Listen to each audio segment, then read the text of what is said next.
News hours Tamil நேயர்களுக்கு வணக்கம். நாம் தமிழரின் சின்னம் ஒளிவாங்கி. கரும்பு விவசாயிக்கு கிடைத்த ஆதரவு ஒளிவாங்கிக்கு கிடைக்குமா? நாம் தமிழரில் வீரப்பனாரின் மகளா? நாம் தமிழரின் 8 நட்சத்திர வேட்பாளர்கள் யார்? அவர்களின் பலம் என்ன, பலவீனம் என்ன? விரிவாக பார்க்கலாம். வருகின்ற ஏப்ரல் 19ஆம் தேதி தமிழகம் மற்றும் புதுச்சேரிக்கும் சேர்ந்து ஒரே கட்டமாக நாடாளுமன்ற தேர்தலை அறிவித்திருக்கிறது தேர்தல் ஆணையம். இந்த தேர்தல் அறிவிப்பிற்கு முன்பிருந்தே கூட்டணி வியூகங்கள், கூட்டணி அமைப்பது அப்படின்னு அரசியல் கட்சிகள் கடும் அதிகமாக களத்துல பணியாற்றிட்டு இருந்தாங்க. ஆனா நாம் தமிழருக்கு புதுசா ஒரு சோதனை பிறந்தது. அது என்ன அப்படின்னா, நாம் தமிழர்னாவே சீமானவர்கள் தான் முதல்ல ஞாபகத்துக்கு வருவாங்க. அதற்கு பிறகு அடுத்த ஞாபகத்துக்கு வருது கரும்பு விவசாய சின்னம். இந்த கரும்பு விவசாய சின்னத்தை மக்கள் மனசுல கொண்டு போய் பதிக்கிறதுக்கே அவங்க எவ்வளவு சிரமப்பட்டிருப்பாங்க. அதாவது ஒவ்வொரு அரசியல் கட்சியுமே எவ்வளவு சிரமப்பட்டிருப்பாங்க அப்படிங்கிறது ஒரு மிக பெரும் கேள்விக்குறிதான். எங்க சின்னம், இந்த சின்னம் அப்படின்னு அந்த சின்னத்தை தூக்கிட்டு படம் வரைகிறதும், அந்த சின்னத்தை வந்து டிவில அதுல இதுல காட்டுறதும், அவங்க பிசிக்கலாவே அவங்க சின்னத்தை தூக்கிட்டு தெருவா போறதும், அப்படி ஒவ்வொரு தேர்தலையுமே அவங்க அதை பயன்படுத்தி அதை அவங்க மக்கள் மனதுல வந்து கொண்டு போய் இறக்குறதுங்கிறது எவ்வளவு பெரிய விஷயம். பட் அது வந்து எங்களுக்கு கிடைக்கல அப்படிங்கிறது ஒரு பெரும் ஏமாற்றமாக நாம் தமிழர் கட்சிக்கு இருந்தது. சீமான் அவர்களே கூட பிரஸ் மீட்ல எல்லாம், செய்தியாளர் சந்திப்புல எல்லாம் பேசும்போது கொஞ்சம் சுணக்கம் குறைந்ததெல்லாம் நம்ம பார்த்துக்கிட்டு, சுணக்கம் குறைந்ததும் சரி, கொஞ்சம் கோபம் பொங்கியதுமே நம்ம பார்த்துக்கிட்டு தான் இருந்தோம். சரி, ஏன் கிடைக்கல அப்படின்னா, அந்த குறிப்பிட்ட காலகட்டத்துக்குள்ள அங்கீகரிக்கப்படாத அரசியல் கட்சி அப்படிங்கிறவங்க ஒவ்வொரு தேர்தலையும் போதும் அந்த குறிப்பிட்ட காலகட்டத்துக்குள்ள அப்ளை பண்ணணும், அப்பதான் கிடைக்கும் அப்படிங்கிற ஒரு விதி இருக்கு. அதையும் தாண்டி முதல்ல விண்ணப்பிப்பவருக்கே முன்னுரிமை அளிக்கப்படும் அப்படிங்கிற ஒரு விதியும் தேர்தல் ஆணையத்திடம் இருக்கு. இந்த கரும்பு விவசாய சின்னம் வந்து இவங்களுக்கு முன்னதாகவே அப்ளை பண்ண பாரதிய பிரஜா ஐக்கியதா அப்படிங்கிற கர்நாடக கட்சிக்கு கொடுக்கப்பட்டிருக்கு அப்படிங்கிற விஷயமே மக்கள் நீதி மையம் கட்சியை சேர்ந்த கமல்ஹாசன் அவர்கள் அவருடைய இந்த டார்ச்லைட் சின்னம் எங்களுக்கு கிடைச்சிருச்சுப்பா அப்படின்னு ஹாப்பியா போட்டு ஒரு ட்வீட் மூலியமா தான் நாம் தமிழருக்குமே தெரிஞ்சது. பெரும் ஷாக்கிங்கான ஒரு விஷயமா தான் அவங்களுக்கு அமைஞ்சது. சரி, அதற்கு பிறகு அவங்க தேர்தல் ஆணையத்திடம் முறையிட்டாங்க, கேட்டு பார்த்தாங்க, கிடைக்கல. நீதிமன்றத்தை நாடுனாங்க, ஒரு வழியா கிடைக்கல அப்படிங்கிறது தெளிவா தெரிஞ்சதுக்கு பிறகு அந்த தெரிகிற அந்த நேரத்திலேயே நாம் தமிழர் சின்னம் என்ன அப்படிங்கிற உங்களுக்கு தெரியுமா அப்படிங்கிற ஒரு போஸ்டரையுமே வந்து சமூக ஊடகங்கள்ல வைரல் ஆக்குனாங்க. அது ஏன் அப்படின்னா, பல்வேறு விமர்சனங்கள் எழுந்தது. சின்னத்தையே காப்பாற்ற முடியலையே, இவர் நாட்டை காப்பாற்றிடுவாரா? குறிப்பிட்ட நேரத்துல சின்னத்துக்கு அப்ளை பண்ணணும், இது கூட தெரியாதா? இப்படி நிர்வாகிகள் செயல்பாடுகள் இப்படிதான் இருக்குமா? நாம் தமிழர்ல தலைமை சரியில்லை, ஒருங்கிணைப்புகள் இல்லை கட்சியில அப்படிங்கிற மாதிரி பல்வேறு விமர்சனங்கள் இருந்துச்சு. ஆனா அதையுமே ஒரு பாசிட்டிவா கொண்டு போகணும், இதையுமே நம்ம ஒரு பிரச்சாரமாவா ஆக்குவோம் அப்படின்னு நாம் தமிழர் வந்து போஸ்டர்ஸ் ஓட்டுறது. நாம் தமிழர் சின்னம் என்ன உங்களுக்கு தெரியுமா அப்படிங்கிற போஸ்டர்ஸ் ஓட்டுனாங்க. அதையே வந்து சோசியல் மீடியாவையும் வைரல் ஆக்குனாங்க. இதை பத்தி நம்ம ஏற்கனவே ஒரு வீடியோ போட்டிருந்தோம். சரி, இப்ப ஃபைனலா அவங்களுக்கு கிடைச்சது மைக், அதாவது ஒளிவாங்கி சின்னத்தை தேர்தல் ஆணையம் ஒதுக்கி இருக்கு. எங்களுக்கு இந்த சின்னம் வேண்டாங்க, எங்களுக்கு படகு அல்லது பாய்மர படகு சின்னம் வேணும் அப்படின்னு நாம் தமிழர் சார்பாக முறையிட்டதாக ஒரு தகவலும் இருக்கு, ஒரு சோர்ஸ் உண்டு. பட் அதை அவங்க அபிஷியலா எதுவுமே வெளியில சொல்லல. ஆனா பல்வேறு ஊடகங்கள் வாயிலாக வந்து அவங்க போஸ்டர் அடிச்சிருக்காங்க, எல்லோ பிளாக் காம்பினேஷன்ல அடிச்சிருக்காங்க. அவங்க ஆட்டோ சின்னம் தான் கேட்டிருக்காங்க நாம் தமிழர், ஏன்னா அவங்களுக்கு அதுதான் கரெக்டா இருக்கும். இவ்வளவு நாளா கரும்பு விவசாய சின்னம் வச்சிருந்தாங்க, அது வந்து விவசாயி ஒரு உழைப்பாளர்கள், ஏன்னா நாம் தமிழருடைய பல்வேறு மேடைகள்ல விவசாயம் சார்பாகவும் விவசாயத்திற்கு என்ன வளர்ச்சி எட்டப்படுகிறது, தமிழ்நாடுடைய திட்டங்கள்ல, மத்திய அரசின் திட்டங்கள்ல எந்த திட்டங்கள் வந்தாலும் அது நகரத்தை நோக்கிதான் வருது, கிராமங்களுக்கு வரதில்ல, கிராமப்புறங்களின் வளர்ச்சி தான் நாட்டின் வளர்ச்சி அப்படிங்கிற மாதிரி பல்வேறு விஷயங்களை மேடைகள்ல தொடர்ந்து வலியுறுத்தக்கூடிய ஒரு கட்சி. சோ அவங்களுக்கு பொருத்தமான சின்னமாக இருந்தது கரும்பு விவசாய சின்னம்.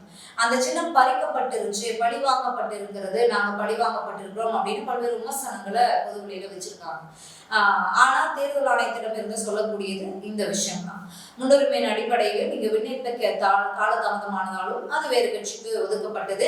அதோட அந்த கட்சியை சேர்ந்தவங்க, அந்த கர்நாடக கட்சியை சேர்ந்தவங்க இங்க வந்து நாம் தமிழர் நிர்வாகிகள் இடையெல்லாம் பேசினது, அந்த ஆடியோக்கள்லாம் வெளியில வந்தது, அதுவுமே மிக பெரும் சர்ச்சையாச்சு. ஒரு வழியாக ஒளிவாங்கி சின்னம் ஒதுக்கப்பட்டிருக்கிறது. இவங்களும் அதை ஏற்றுக்கொண்டு நாம் தமிழரின் தலைமை ஒருங்கிணைப்பாளர் சீமான் காலையில வந்து அறிவிச்சிட்டாரு செய்தியாளர் சந்திப்புல. சரி, இது இவங்களுக்கு வந்து பிளஸ்ஸா இருக்குமா? கரும்பு விவசாயிக்கு கிடைச்ச ஆதரவு இந்த ஒளிவாங்கிக்கு கிடைக்குமா அப்படின்னு ஒரு கேள்வியை எழுப்பியிருக்காங்க அரசு விமர்சகர்கள். ஏன் அப்படின்னா தனித்து போட்டியிட்டாலும் ஒவ்வொரு தேர்தலையும் ஒரு குறிப்பிட்ட சதவீதம் வாக்கு வங்கி அதிகரிச்சுட்டு தான் இருக்கு நாம் தமிழருக்கு. சோ இந்த தேர்தலையும் வருகின்ற 2026 தேர்தலையும் நாம் தமிழர் ஒரு நல்ல ஜம்ப் அடையும் அப்படிங்கிற ஒரு எதிர்பார்ப்பு இருந்த நிலையில அந்த நிலைமையில தான் இந்த சின்னம் மாற்றம் ஏற்பட்டிருக்கு. அதாவது அவங்களா மாற்றல, இந்த சின்னம் வேறு கட்சிக்கு வழங்கப்பட்டதால் அவங்களுக்கு வேறு சின்னம் ஒதுக்கி இருக்கு. சரி, இது மக்கள் மனதுல கொண்டு போய் பதிப்பறதுக்கு எவ்வளவு காலங்கள் ஆகும்? சரி, நாம் தமிழர்ல இருக்கக்கூடிய யங்ஸ்டர்ஸ் அதை எந்த அளவுக்கு வேகமா மக்கள் மனதுல கொண்டு போய் பதிக்கிறாங்களோ அவங்களுக்கு அதுக்கு தகுந்த மாதிரி ஒரு வெற்றி கிடைக்கும். வாக்கு வங்கி உயருமா உயராதா அப்படிங்கறதெல்லாம் அந்த ஜனநாயக கடமை மக்களுடைய நம்மளுடைய ஜனநாயக கடமை முடிந்த பிறகு ஜூன் 4ஆம் தேதி தெரியும். நாம் தமிழர்ல வீரப்பனாரின் மகளா அப்படிங்கிற ஒரு கேள்வி எழுந்திருக்கு. அதற்கான விடையும் நம்ம பிறகு பார்ப்போம்.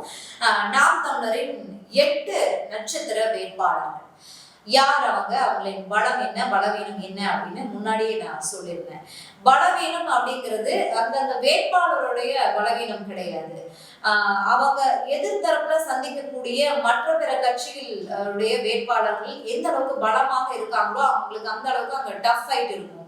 அந்த தொகுதி மக்களுடைய சிந்தனைகள் என்னவாக இருக்கு, என்ன ஓட்டம் என்னவாக இருக்கு, இந்த சின்னம் வேற மாற்றப்பட்டிருக்கு, இது எல்லாமே ஒரு கேம் ஆடும் இல்லையா, அதை வச்சுதான் நம்ம அந்த பலவீனம்னு சொல்ல வரோம். ஓகே, முதல் நட்சத்திர வேட்பாளர் யார் அப்படின்னு பார்த்தோம்னா கிருஷ்ணகிரி தொகுதியில போட்டியிடுறாங்க. இந்த வேட்பாளரை அந்த மேடையில அறிமுகப்படுத்தும் போதே அங்க அந்த அளவுக்கு வரவேற்பு எழுந்துச்சு, ஆச்சரியமும் எழுந்துச்சு. ஏன் அப்படின்னா அந்த நபர் இதற்கு முன்பாக பாஜக கட்சியில இணைந்திருந்தாங்க. அயலக அணியில அவங்களுக்கு ஒரு பொறுப்பும் வழங்கப்பட்டது. திடீரென நாம் தமிழர் மேடையில அவங்க தோன்றினாங்க. அவங்கள சீமான் அவர்கள் அறிமுகப்படுத்தி வச்சாங்க. அங்கே ஒரு ஆச்சரியம் கடந்த கேள்வி எழுந்தது. ஏன் அப்படின்னா அவங்க பாஜகல இருந்து விலகியதுக்கும் எந்த ஒரு அபிஷியல் அனௌன்ஸ்மெண்ட் இது வரைக்கும் வரல, நாம் தமிழர் கட்சியில சேர்ந்ததுக்கும் எந்த அனௌன்ஸ்மெண்ட்டும் வராதனால நமக்கு தெரியல அப்படிங்கறதுனால ஒரு ஆச்சரியம் எழுந்தது. அவங்கதான் கிருஷ்ணகிரி தொகுதியின் வீரப்பனாரின் மகள் வித்யாராணி வீரப்பன். முன்னாடியே சொல்லிட்டேன், அவங்க பாஜக பயணப்பட்டாங்க, பிறகு இங்க வந்திருக்காங்க. ஒரு பேட்டி ஒண்ணு சமீபத்துல கொடுத்திருந்தாங்க. அதுல என்ன சொல்லியிருக்காங்க அப்படின்னா, என் அப்பாவுடைய சிந்தனையும் செயல்பாடுகளும் எப்படி இருக்குமோ அதே மாதிரி சீமான் சித்தப்பா அவர்களுடைய செயல்பாடுகளும் இருக்கு. இந்த கட்சியில இணைந்திருக்கேன், செயல்படுவேன், அவங்களோட சேர்ந்து செயல்படுவேன் அப்படின்னு சொல்லி ஒரு விஷயத்த முன் வச்சிருக்காங்க. சரி, இவங்களுக்கான வெற்றி வாய்ப்பு எப்படி இருக்கும் அப்படின்னு பார்த்தலாம். அதுக்கு முன்பாக இந்த கிருஷ்ணகிரி தொகுதி வன்னிய சமுதாய மக்கள் அதிகம் வாழக்கூடிய ஒரு பகுதி. இங்கு அவங்க சந்திக்க போற மற்ற பிற கட்சிகளுடைய வேட்பாளர்கள் யாரு அப்படின்னு பார்க்கலாம். காங்கிரஸ் கட்சியின் சார்பாக கே கோபிநாத் அவர்கள் களம் காண்கிறார். அதே மாதிரி ஏடிஎம்கே சார்பாக வி ஜெயபிரகாஷ் அவர்கள் கிருஷ்ணகிரி தொகுதியில போட்டியிடுறார். பிஜேபி சார்பாக சி நரசிம்மன் அவர்கள் அந்த தொகுதியில போட்டியிடுறார். இந்த கிருஷ்ணகிரி தொகுதியில தற்போதைய எம்பியா இருக்கக்கூடியவர் காங்கிரஸ் கட்சியை சேர்ந்தவர். அவர் டாக்டர் ஏ செல்லகுமார் அப்படின்ற ஒருத்தர் தான் இப்போது எம்பியாக இருக்கார். இவர் இதே இந்த எம்பி 2014ஆம் ஆண்டு அதே கிருஷ்ணகிரி தொகுதியில போட்டியிட்டப்போ தோல்வி அடைந்தார். அதுவும் 4வது இடத்துக்கு தள்ளப்பட்டார். அந்த நபர் 2019ஆம் ஆண்டு அதே மீண்டும் கிருஷ்ணகிரி தொகுதியில எலெக்ஷன்ல போட்டியிட்டு பிறகு வெற்றி பெற்றார்.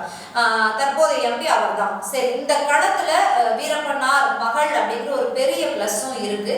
நாம் தமிழர் கட்சியில இணைந்திருக்காங்க. பாஜகவுல பணியாற்றி சிறிது காலம் பணியாற்றிட்டு நாம் தமிழர் இணைந்திருக்காங்க. அதற்கான காரணத்தையும் அவங்க முன் வச்சிருக்காங்க. இவங்களுக்கான வெற்றி வாய்ப்பு எப்படி இருக்கும் அப்படின்னா, அவங்க மக்கள் இடத்துல எந்த அளவுக்கு போய் சேர்றாங்க, சின்னம் எந்த அளவுக்கு போய் சேருது, பிரச்சார களம் எப்படி இருக்கு, பிரச்சார களத்துல இவங்க முன்வைக்கக்கூடிய வாக்குறுதிகள் என்ன, மக்களுக்கு கிருஷ்ணகிரி தொகுதி மக்களுடைய தேவைகள் என்னவாக இருக்கு, அந்த தேவைகளை பூர்த்தி செய்வதற்கான வாக்குறுதிகள் இவங்களிடத்துல இருந்து அங்க போய் சென்றடையுதா அப்படிங்கிற மாதிரியான விஷயங்கள் தான் நிர்ணயிக்கும். சரி, அந்த நிர்ணயிப்பு மக்களுடைய ஓட்டு எப்படி இருக்கு, தேர்வு எப்படி இருக்கு அப்படிங்கிறத ஜூன் 4ஆம் தேதி பார்க்கலாம். நாம் தமிழர் கட்சியினுடைய 2வது நட்சத்திர வேட்பாளர் யார் அப்படின்னா, மயிலாடுதுறையில போட்டியிடக்கூடிய ஒரு வேட்பாளர். இவங்களை பார்த்தீங்கன்னா பெரிய அறிமுகம் எதுவுமே தேவையில்லை. ஏன் அப்படின்னா, நாம் தமிழர் கட்சியில அனல் பறக்க பேசக்கூடிய நபர்கள்ல இவரும் ஒருவர். பெண் வேட்பாளர், நாகப்பட்டினத்தை சேர்ந்த ஒரு மீனவ குடும்பத்திலிருந்து வந்திருக்கக்கூடிய முதுநிலை பட்டதாரி பெண் காளியம்மாள். பல விவாத மேடைகள்ல ஊடகங்களையும் பார்த்திருப்பீங்க, பல நாம் தமிழர் மேடைகள்லையும் பார்த்திருப்பீங்க. ஆனால் பறக்க பேசக்கூடிய ஒரு பெண் வேட்பாளர். இவங்க 2019லயும் நட்சத்திர வேட்பாளராக வடசென்னை பகுதியில போட்டிட்டு இருந்தாங்க. அந்த தேர்தலில் அவங்களுக்கு வெற்றி கிடைக்கல. இந்த தேர்தலில் அவங்களுக்கான வெற்றி வாய்ப்பு எப்படி இருக்கு அப்படின்னு பார்க்கலாம். களச்சூழல் எப்படி இருக்கிறது, இவருடைய பிரச்சாரம் எப்படி இருக்கிறது, அதே மாதிரி மேடைகள்ல பார்க்கக்கூடிய அனல் பறக்கக்கூடிய பிரச்சாரத்தினால மக்கள் ஈர்க்கப்படுகிறார்களா, எதிரணியில இருக்கக்கூடிய நபர்களுடைய பிரச்சாரம் எப்படி இருக்கு, அவங்களுடைய வாக்குறுதிகள் எப்படி இருக்கு, இது எல்லாம் சேர்த்துதான் சின்னம் எந்த அளவுக்கு ரீச் பண்றாங்க நாம் தமிழர் கட்சியினர் அப்படிங்கிறதெல்லாம் சேர்த்துதான் இவங்களுடைய வெற்றி வாய்ப்பு இருக்கு. சரி, மூன்றாவது நட்சத்திர வேட்பாளர் திருச்சி தொகுதி வேட்பாளர் அறிவிக்கப்பட்டதிலிருந்தே தினம் ஒரு செய்தி, தினம் ஒரு சர்ச்சைகள் கிளம்பிக்கிட்டு தான் இருக்கு. திருச்சி தொகுதியின் வேட்பாளர், நட்சத்திர வேட்பாளர், நாம் தமிழர் கட்சி நட்சத்திர வேட்பாளர் ஜல்லிக்கட்டு ராஜேஷ். இவர் தமிழர் வீரக்கலையின் மீட்பு குழுவின் தலைவர். ஜல்லிக்கட்டு விஷயத்துல, ஜல்லிக்கட்டுக்காக தமிழகத்துல ஜல்லிக்கட்டுல இருந்து விலக்கு வேணும் அப்படிங்கிறதுக்காக பல கட்ட போராட்டங்களை பல்வேறு நேரங்கள்ல நடத்தி இருக்கிறாரு. இதன் மூலியமாக பிரபலமான ஒரு நபர்.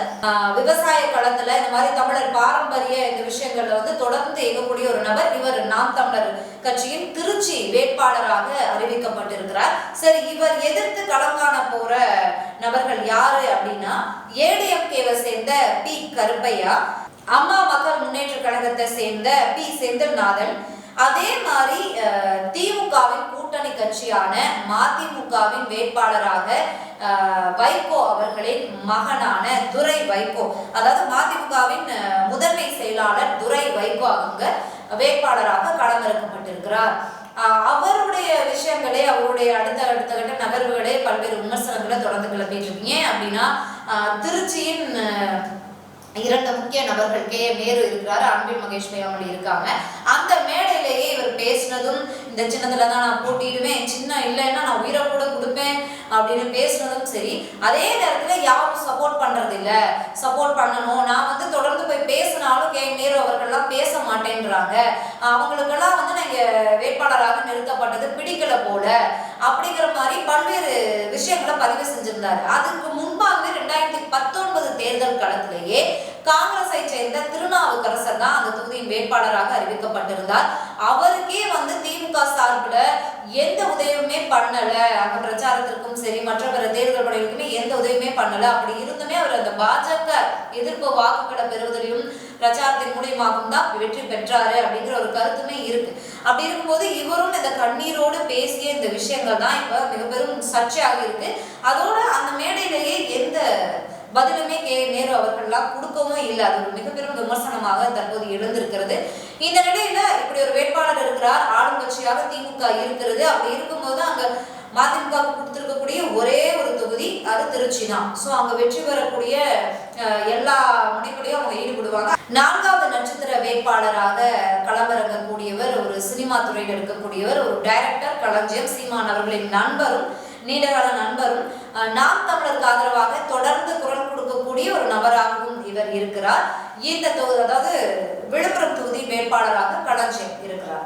சரி, இவர் எதிர்கொள்ள போற வேட்பாளர்கள் எந்த அளவுக்கு பலமானவர்கள், இவருக்கான களச்சூழல் எப்படி இருக்கிறது அப்படின்னு பார்த்தா கொஞ்சம் டஃப் ஃபைட் தான். ஏன் அப்படின்னா, விசிக சார்பாக 2019 ஜெயிச்சு தற்போது எம்பியாக இருக்கக்கூடிய டி ரவிக்குமார் களத்துல இருக்கிறார்.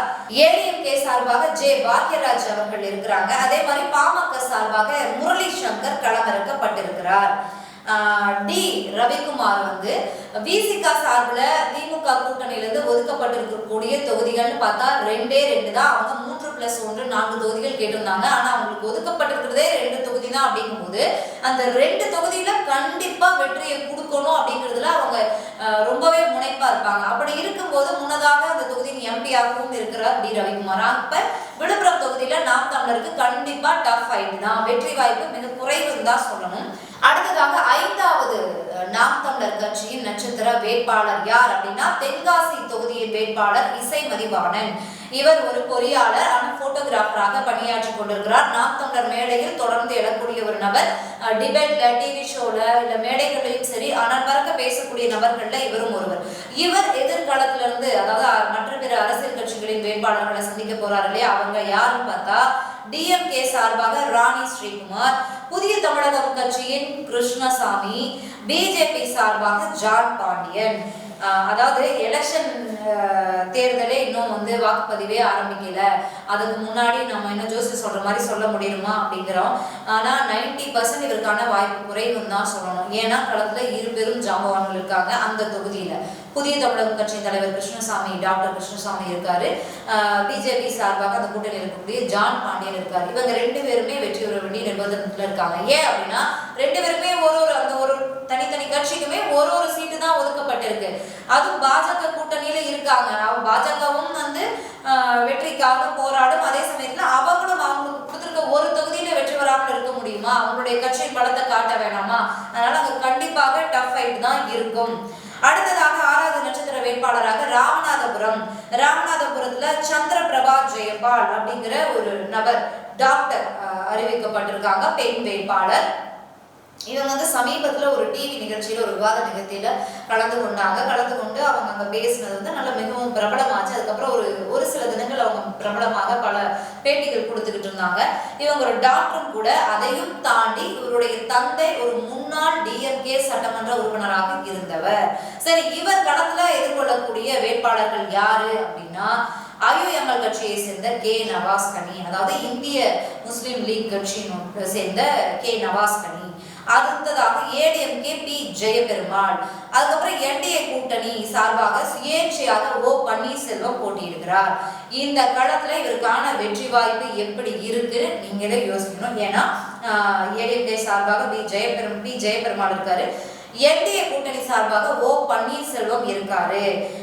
பன்னீர்செல்வத்தை ஏன் எதுக்காக அந்த தொகுதியில பாஜக களம் இறக்கி இருக்கும் எல்லாமே நம்ம யோசிச்சு பார்க்கணும். அப்படி இருக்கும்போது இதற்கான வெற்றி வாய்ப்பு மிக குறைவாக தான் இருக்கு. அடுத்ததாக கோவையில வந்து நட்சத்திர வேட்பாளர் அப்படின்னு சொல்லிட முடியாது. கோவை நட்சத்திர தொகுதி. ஏன் அப்படின்னா கோவை தொகுதியில் பாஜக வேட்பாளராக பாஜகவின் மாநில தலைவர் அண்ணாமலை களமிறங்கியிருக்கிறார். அதிமுக சார்பாக சிங்கை ஜி ராமச்சந்திரன் களமிறங்கியிருக்கிறார். டிஎம்கே சார்பாக கணபதி ராஜ்குமார். ஏற்கனவே வந்து ஃபைட் ஆரம்பிச்சிருச்சு. எப்போ தமிழக பாஜக மாநில தலைவர் அண்ணாமலை அவர்கள் கோவை தொகுதியில போட்டியிடுவார் அறிவிக்கப்பட்டதோ அப்பவே அதிமுகவின் வேட்பாளர் சிங்கைஜி ராமச்சந்திரன் ஐ எம் வெயிட்டிங் அப்படின்னு ட்வீட் போட்டாரு. அதுக்கப்புறம் கருத்து மோதல்களும் ஆரம்பிச்சது. சில சவால்களும் அண்ணாமலை அவர்களுக்கு விட்டாரு. இப்படியே கருத்து மோதல்கள் தான். சவால் விட்டதுக்கு பதில் சவால் விடாம அதை சந்திக்கிறேன்னு சொல்லாம அவர் பத்தின ஒரு விமர்சனம், 2 இரும்பு பெடியை தூக்கிட்டு வந்தாரு அப்படின்ற மாதிரியான ஒரு மட்டமான ஒரு விமர்சனத்தை தான் பாஜக மாநில தலைவர் வச்சிருந்தாரு. இப்படியான ஒரு அனல் பறக்க களத்துல இவங்களுக்கான வெற்றி வாய்ப்பு ரொம்பவே குறைவு தான். ஆனா இவங்க வந்து இதற்கு முன்பாகவே சட்டமன்ற தொகுதியிலையும் கோவையில களமிறங்கி இருக்காங்க. அந்த முறையை உங்களுக்கு தோல்வி தான் கிடைச்சிருந்தது. சரி, 8வது நட்சத்திர வேட்பாளர் யாரு அப்படின்னா இடைத்தேர்தல் அறிவிக்கப்பட்டிருக்கிறது இல்லையா? தமிழகம் மற்றும் புதுச்சேரிக்கும் சேர்த்து நாடாளுமன்ற தேர்தல். அதோடு காலியாக இருக்கக்கூடிய ஒரு தொகுதியான காங்கிரஸ்ல இருந்த விஜயதரணி அவர்கள் காங்கிரஸ்ல இருந்து விலகி பாஜக இணைந்தாரு. பாஜக அவங்களுக்கு ஒரு தொகுதி எம்பி சீட்டு கிடைக்கும் அப்படின்னு எதிர்பார்க்கப்பட்டது. கடைசியில் அவங்களுக்கு ஏமாற்றம் தான் கிடைத்தது. அந்த தொகுதி காலியாக இருக்கு. அதற்கான இடைத்தேர்தல் அறிவிச்சிருந்தது தேர்தல் ஆணையம். அந்த இடைத்தேர்தலுக்கான வேட்பாளர்களும் அனைத்து கட்சிகளுமே அறிவிச்சிருக்காங்க. அந்த வகையில நாம் தமிழருடைய விடவங்கோடு தொகுதி வேட்பாளர் மிக முக்கியமாக பார்க்கக்கூடிய நபர். ஏன் அப்படின்னா சமீபத்துல கன்னியாகுமரி மாவட்டத்துல கொடூரமாக ஒரு சர்ச்ல ஒரு கொலை செய்யப்பட்டார் ஒரு அரசு போக்குவரத்து ஊழியர் சேவியர் குமார் அப்படிங்கிற நபர். அந்த விஷயம் வந்து அந்த மாவட்டத்தையே தமிழகத்தையே உலுக்கியது. அந்த நபருடைய சேவியர் குமார் அவருடைய மனைவி ஜெமினி சேவியர் குமார் அவருக்கு தான் வந்து இந்த விளவங்கோடு தொகுதி சட்டமன்ற இடைத்தேர்தலுக்கு ஒதுக்கப்பட்டிருக்கிறது. சீமான் அவர்கள் அறிவிக்கும் போதே சொல்லியிருந்தாரு, அவங்களுக்கு நான் என்ன செய்ய முடியும், எதுவுமே செய்ய முடியல, இதையாவது செய்யறேன், இதையாவது நான் அவங்களுக்கு பண்ணணும்னு நினைச்சு அவங்களுக்காக ஒதுக்கியிருக்கேன் அப்படின்னு ஒரு விஷயத்த முன் வச்சிருந்தாரு.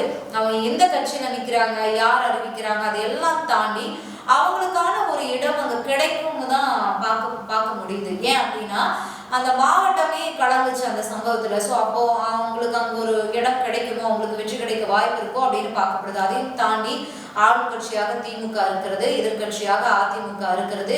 பாஜக நாங்க தான் எதிர்கட்சியா செயல்படுறோம், நாங்க தான் 2வது இடத்தை பிடிப்போம் அப்படிங்கிற போட்டியில இருக்காங்க. இப்படி எல்லாம் பலம் வாய்ந்த போட்டி நடக்கும்போது இவங்க களத்துல இறங்கியிருக்காங்க. இவங்களுக்கான வெற்றி கிடைக்குமா அப்படிங்கன்னா அது மக்கள் இடத்துலதான் இருக்கு. மக்களோட மனசை வச்சுதான் இந்த வெற்றி நிர்ணயிக்கப்படும்.